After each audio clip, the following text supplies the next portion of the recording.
ఎదవది సంవత్సరన్నర అవుతుంది, అప్పుడే అయిపోయింది పేస్ట్. ఆ గోపాల సారే బిజినెస్ చేసిన అతనే బండికని తొక్కించి పేస్ట్లు వాడుతున్నారు. మనం వాడమా? దీని సంగతి చూడాలా.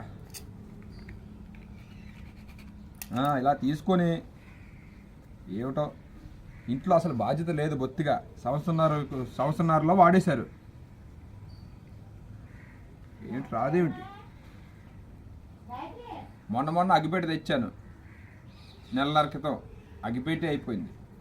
10 రూపాయలు ఇట్టి కర్పూరం బిళ్ళలు తెచ్చాను. ఏటో తెగ పూజలు చేసేస్తున్నారు. 6 నెలలు అవుతుంది తెచ్చి. 10 రూపాయల కర్పూరం అయిపోయింది. ఇలాగైతే ఎలాగండి? ఇలాగైతే ఎలాగా? ఈ బ్రష్ చూస్తే అరిగిపోతుంటాయి, ధరలు పెరిగిపోతున్నాయి, క్వాలిటీ లేదు. పందుపలు నెయ్యమండి, ఇంక తప్పదు. వేపలు చక్కగా కడుక్కోవడం మంచిది. వస్తున్నానే.